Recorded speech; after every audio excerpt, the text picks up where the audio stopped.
தமிழ்நாட்டிலிருந்து தேர்ந்தெடுக்கப்பட்ட 6 ராஜ்யசபா எம்பிக்களோட பதவி காலம் நிறைவு பெறுது.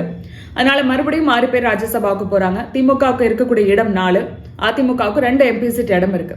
திமுக ஏற்கனவே தங்களோட வேட்பாளர்களை அறிவிச்சிருக்காங்க. 3 பேர் திமுகவினர், 1 கூட்டணி கட்சியான மக்கள் நீதி மையத்துக்கு கொடுத்திருக்காங்க, கமல்ஹாசனுக்கு கொடுத்திருக்காங்க. அதிமுகவை பொறுத்த வரைக்கும் 2 எம்பி சீட் இடம் இருக்கு. இந்த 2 எம்பி சீட் இடத்துக்கும் 8 பேர் போட்டியிடுறாங்க. இதுல எடப்பாடி பழனிசாமி 2 சீட்டையும் அதிமுகவினருக்கே கொடுப்பாரா அல்லது கூட்டணி கட்சிக்கு ஒதுக்கீடு பண்ணுவாரா அப்படிங்கிறது மிகப்பெரிய கேள்வியா இருக்கு. இருக்கக்கூடிய இந்த 8 பேர்ல யாருக்கு எடப்பாடி பழனிசாமி வாய்ப்பு கொடுக்க போறாரு, கள நிலவரம் என்ன, இந்த வீடியோல பார்க்கலாம். Hi everyone, this is RV Charnya. அதிமுகவில் உள்ள 2 எம்பி சீட்ல ஒருத்தருக்கு சீட் நிச்சயம் அப்படின்னு சொல்றாங்க. அவர் தான் வழக்கறிஞர் இன்பதுரை. வழக்கறிஞர் இன்பதுரையை பொறுத்த வரைக்கும் அவரு முன்னாள் சட்டமன்ற உறுப்பினர். அதிமுக சார்பா 2016 ராதாபுரம் தொகுதியில போட்டியிட்டார். அப்பாவை எதிர்த்து போட்டியிட்டவர் 49 வாக்குகள் வித்தியாசத்துல ஜெயிச்சாரு.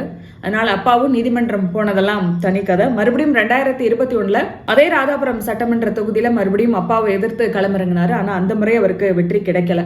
இன்பதுரையை பொறுத்த வரைக்கும் அதிமுக முக்கியமான வழக்குகளை அவர் தான் கையாண்டுட்டு வராரு. திமுக எப்படி மூத்த வழக்கறிஞர் வில்சனுக்கு மறுபடியும் வாய்ப்பு கொடுத்திருக்காங்களோ அதே போல வழக்கறிஞர் அணிக்கு முக்கியத்துவம் கொடுக்கக்கூடிய வகையில இன்பதுரைக்கு இந்த முறை வாய்ப்பு கொடுக்க போறாங்க அப்படின்னு சொல்றாங்க. எல்லாத்தையும் தாண்டி இன்பதுரை எஸ்பி வேலுமணிக்கு ரொம்ப நெருக்கமானவரா பார்க்கப்படுறாரு.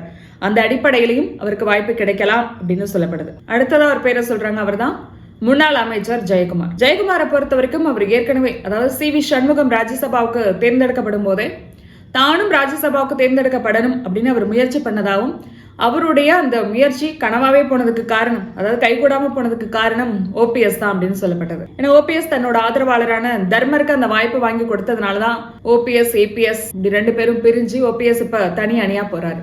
அதுக்கு முக்கியமான காரணம் ஜெயக்குமாருக்கு ராஜ்யசபா சீட் கொடுக்கல, அதுக்கு OPS ஒத்துழைக்கல அப்படின்னு சொல்லப்பட்டது. எனவே மறுபடியும் அவர் ராஜ்யசபாவுக்கு ட்ரை பண்றாரு அப்படின்னு சொல்றாங்க. இதுக்கு முக்கியமான காரணம் தன்னோட தோல்விக்கு 2021 சட்டமன்ற தேர்தலில் தான் தோத்து போனதுக்கு முக்கியமான காரணம் அதிமுக பாஜகவோட கூட்டணி வச்சதுனாலதான் அப்படிங்கறத அவர் பகிரங்கமாவே வெளிப்படுத்தினார். அதனாலதான் அதிமுக பாஜக கூட்டணி முறிவு ஏற்பட்டப்ப அதை முதன்முறையா ஊடகங்கள்ல சொன்னவர் ஜெயக்குமார். எடப்பாடி பழனிசாமி அவரை தான் சொல்ல சொன்னார். இந்த நிலையில மறுபடியும் அதிமுக பாஜக கூட்டணி அமைச்சதுல ஜெயக்குமார் ரொம்ப அதிருப்தியில இருக்காரு.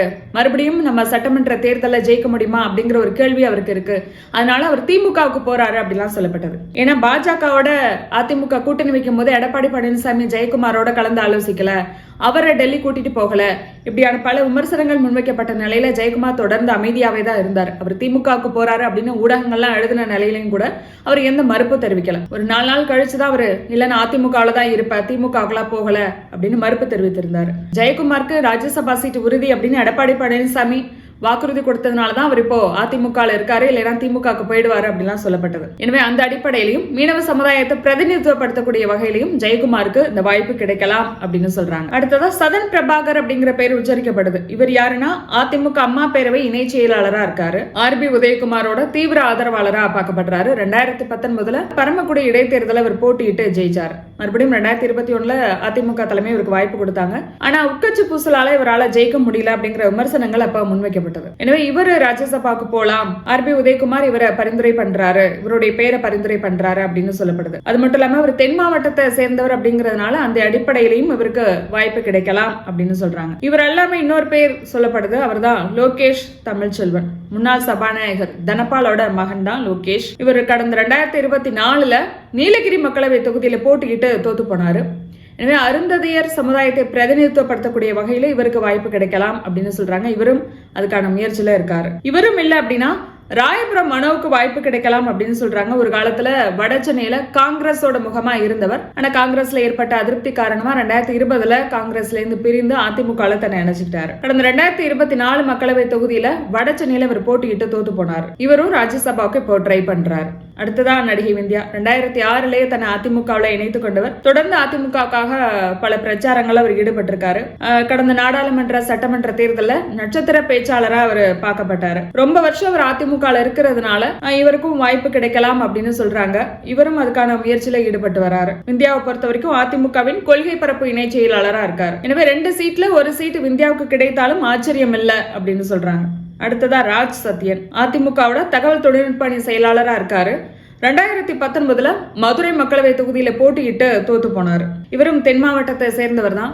எனவே தென் மாவட்டத்தில் அதிமுக ரொம்ப வலுவா இல்லாததுனால தென் மாவட்டத்திலேருந்து கண்டிப்பா ஒருத்தரை இந்த முறை ராஜ்யசபாவுக்கு எடப்பாடி பழனிசாமி அனுப்புவார் அப்படின்னு சொல்லப்படுது. அந்த வகையில அப்படி எடப்பாடி பழனிசாமி தென் மாவட்டத்திலேருந்து ஒருத்தரை டிக் பண்ணார் அப்படின்னா அந்த வாய்ப்பு ராஜ்சத்தியனுக்கு கிடைக்கலாம் அப்படின்னு சொல்றாங்க. ஏன்னா அவங்க அப்பா எம்எல்ஏவா இருக்காரு, ராஜன் செல்லப்பா எம்எல்ஏவா இருக்கிறதுனால ராஜன் செல்லப்பாவோட செல்வாக்கு மூலமாவும் அவருக்கு இந்த வாய்ப்பு கிடைக்கலாம் அப்படின்னு சொல்றாங்க. இவங்களெல்லாம் அல்லாம ஒருத்தர் ரொம்ப தீவிரமா ராஜ்யசபாவுக்கு ட்ரை பண்றாரு. அவர் தான் தேமுதிக பொருளாளர் சுதீஷ். தேமுதிக பொறுத்த வரைக்கும் மாநிலங்களவை அப்படிங்கிறது, மாநிலங்களவை உறுப்பினர் ஆவணம் அப்படிங்கிறது அவங்களுக்கு மிகப்பெரிய கனவா இருக்கு. அவங்க கூட்டணி பேசும்போதெல்லாம் தொடர்ந்து முன்வைக்கக்கூடிய ஒரு கோரிக்கை என்ன அப்படின்னா, எங்களுக்கு மாநிலங்களவை இடம் வேணும், சீட்டு வேணும் அப்படிங்கிறதான். அந்த வகையில் கடந்த 2024 மக்களவை தேர்தலின் போதே நாங்கள் அதிமுக கிட்ட இந்த கோரிக்கையை கொடுத்தோம். அவங்களும் ஓகேன்னு சொன்னாங்க. ஆனா இப்போ இல்லைன்றாங்க அப்படிங்கிற மாதிரி தேமுதிகவினர் விமர்சனம் பண்ணிட்டு வராங்க. எடப்பாடி பழனிசாமியை பொறுத்த வரைக்கும் அப்படியான வாக்குறுதியை நாங்க தேமுதிகவுக்கு கொடுக்கல அப்படின்னு சொல்றாரு. இருந்தாலும் தேமுதிக தொடர்ந்து அதிமுக கிட்ட ராஜ்யசபா சீட் வேணும் அப்படிங்கறத மறுபடியும் வலியுறுத்திட்டே இருக்கு. இப்ப கூட அது சம்பந்தமா தேமுதிக பொருளாளர் சுதீஷ் எடப்பாடி பழனிசாமியை இது நிமித்தமா தான் சந்திச்சிருக்காரு அப்படின்னு சொல்லப்படுது. எடப்பாடியை பொறுத்த வரைக்கும் திமுகவுக்கு இருந்த 4 சீட்ல 3 திமுக எடுத்துக்கிட்டாங்க, ஒன்னதான் கூட்டணி கட்சிக்கு கொடுத்தாங்க. நமக்கு இருக்கிறது 2 இடம் தான். இதுல எப்படி ஒன்று கூட்டணி கட்சிக்கு கொடுக்கறது அப்படிங்கிறது மிகப்பெரிய கேள்வியா இருக்கு. ஏன்னா தென் மாவட்டத்திலேருந்து ஒருத்தருக்கு கொடுக்கணும், அல்லது குறிப்பிட்ட சமுதாயத்தை பிரதிநிதித்துவப்படுத்துற மாதிரி இன்னொரு சீட்டை யாருக்காவது கொடுக்கணும். அப்படிங்கும்போது இப்படியான சிக்கலுக்கு இடையில எப்படி கூட்டணி கட்சிக்கு ஒதுக்கீடு பண்றது அப்படிங்கிறது அவருக்கு மிகப்பெரிய கேள்வியா இருக்கு. இது எல்லாத்தையும் தாண்டி கடந்த காலங்களில் கூட்டணி கட்சிகளுக்கு பல சிக்கலை எல்லாம் தாண்டி நம்ம ராஜ்யசபா வாய்ப்பு கொடுத்தாலும் கூட அவங்க நாடாளுமன்ற தேர்தல் அப்ப நம்ம கூட இல்லை, நம்மளோட கூட்டணி வச்சுக்கல, கூட்டணி கட்சிகள் நம்மள ஒதுக்கி தள்ளிட்டாங்க, துரோகம் பண்ணிட்டாங்க, இப்படி எல்லாம் சொல்லப்படுறதுனால இந்த முறை இருக்கக்கூடிய இந்த 2 இடத்துல ஒரு சீட்டை கூட்டணி கட்சிக்கு ஒதுக்கீடு பண்ணணுமா அப்படிங்கிற மிகப்பெரிய ஆலோசனை அதிமுக நடக்குது. எனவே எடப்பாடி பழனிசாமி என்ன பண்ண போறார், இதை பத்தி உங்களோட கருத்து என்ன? யாருக்கு எடப்பாடி பழனிசாமி வாய்ப்பு கொடுப்பார் அப்படிங்கறத கமெண்ட்ல பதிவு பண்ணுங்க. மறக்காம சப்ஸ்கிரைப் பண்ணுங்க. நாளைக்கு பேசலாம்.